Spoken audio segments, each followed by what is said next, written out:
I've been teaching psychology of death and loss since 1999 to Mm, college students. And what is fascinating is I feel that we are in this pendulum swing and that the pendulum is coming back. So, mm, what I mean by that is, you know, in many ways, it was post World War II. In many ways, it was Victorian England and Queen Victoria herself just before that period, where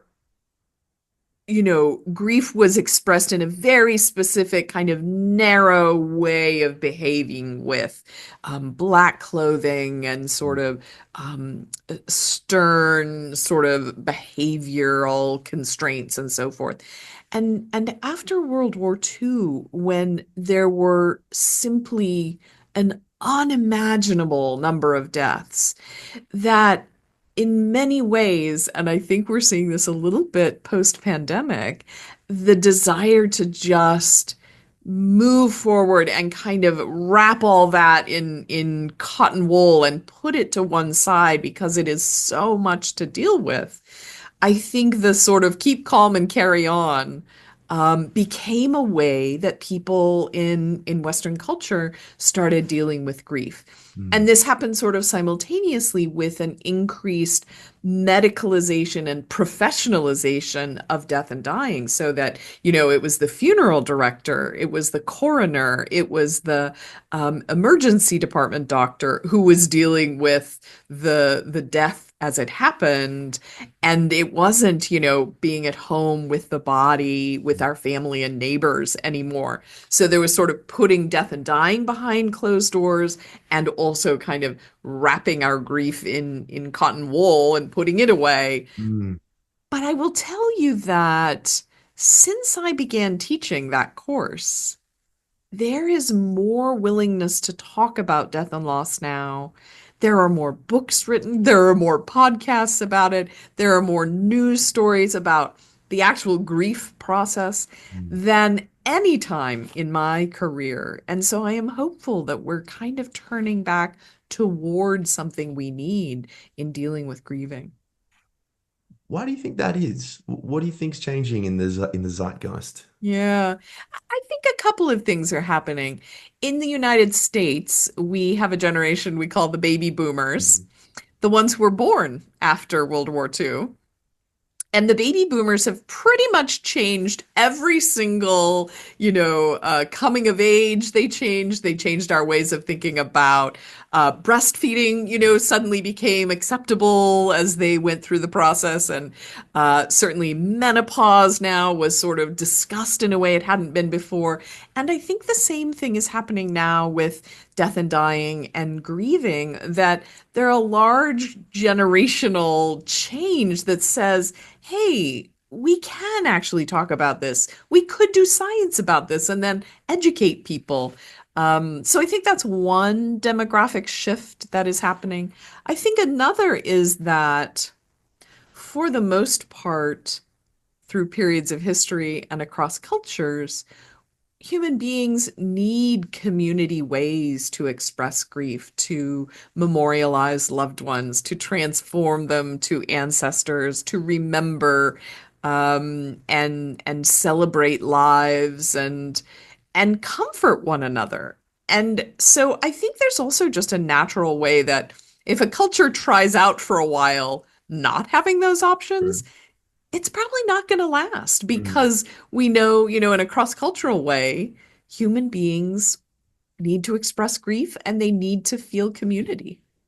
Yeah, yeah, it's so true. That's such a good point, isn't it?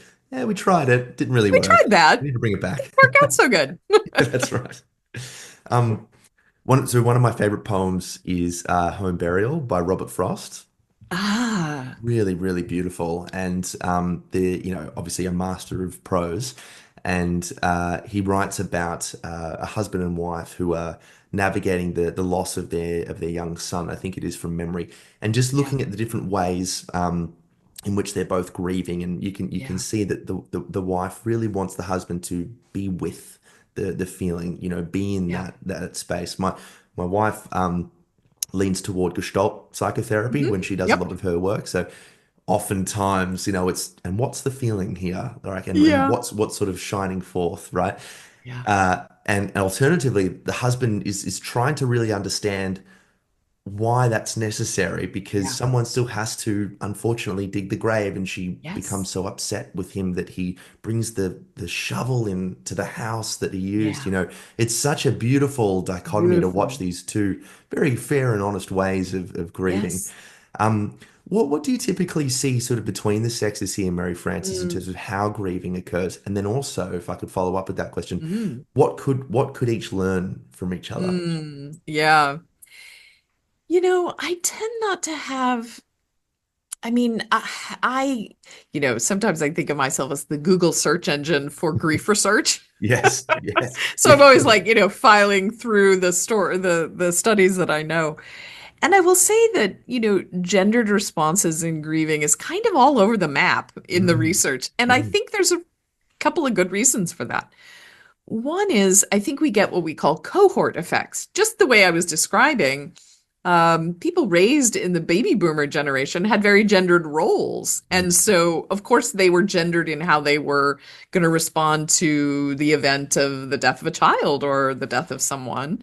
And and that does not always show up in younger generations in mm. quite the same gendered ways. Yes. I think it also varies so much across our subcultures. So I will tell you that many students in my course tell me that the first time they ever saw their father cry was upon the death of one of his parents. Mm, And so there's, in that you both see that it is gendered and also that there is the response. So I think of mm, it this way, really. We know that the experience of grief is universal across periods of history, across cultures, probably from what we can tell, even across some animal species. But the expression of that grief varies enormously, varies wildly with different contexts. And so I think, I'll give you the example that after my father died, my sister and I had been able to be in my little tiny hometown and in the house we grew up in for about 10 days mm, caring for him. And I had done a lot of hospice work, and so I did a lot, in the hospital and sort of with, the dying process. And then I was just out. I was just spent. yeah, yeah. And and I got up the next morning and my sister said something to me along the lines of, I'm not sure why I'm not more upset. And she seemed really guilt-stricken about it. And I looked around and she had created centerpieces for every table for our memorial service.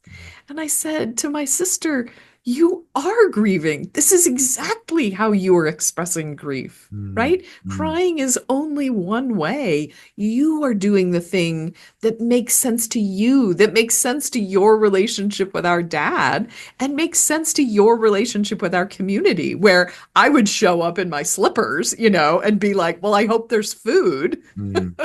yes, Whereas definitely. she I'd be was with able to you. bring, right? But she was able to bring everyone in and have them tell stories. And so, in that case, it's not gendered. It's just we responded because we're very different people. Mm, I think mm, the last thing I'll say about that is I found this to be a very compelling study that has stuck with me, although it's an older study now.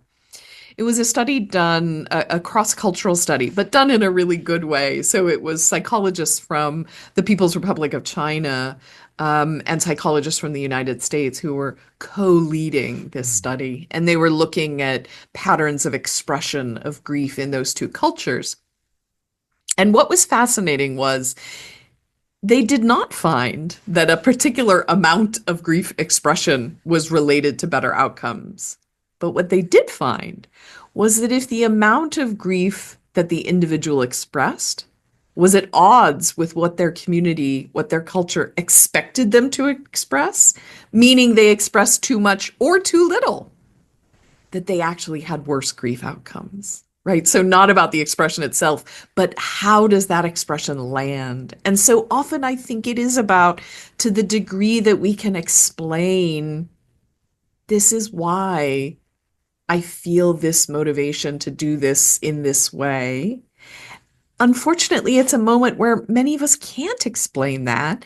And the giving each other of a little bit of grace of, I know how central this person was in that, I know how central our child was for this partner of mine. What are the things I can see that are being expressed, even if that's, suddenly he needs to take a walk after dinner by himself. That may be a change of behavior that is very quiet and personal, but might be a deep expression of the grief that he's feeling. Mm.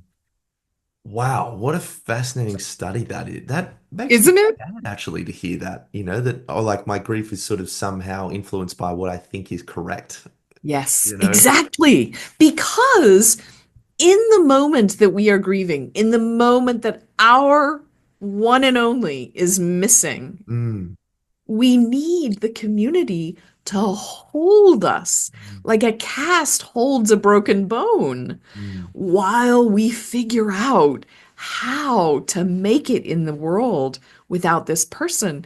And so if we are at odds, if what is happening doesn't feel supportive, then we are trying to heal a broken bone without a cast. mm, It's not that that community will in any way stop the grief.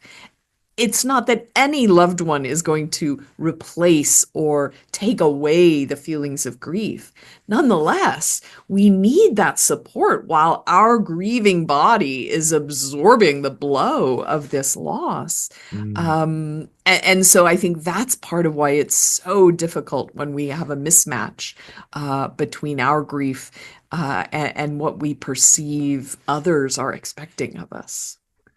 Yeah, and it does make sense, like just as I'm hearing you talk there, it makes sense that I would sort of want to mold my grieving process in a way that I think is conducive to what others can hold or give capacity for.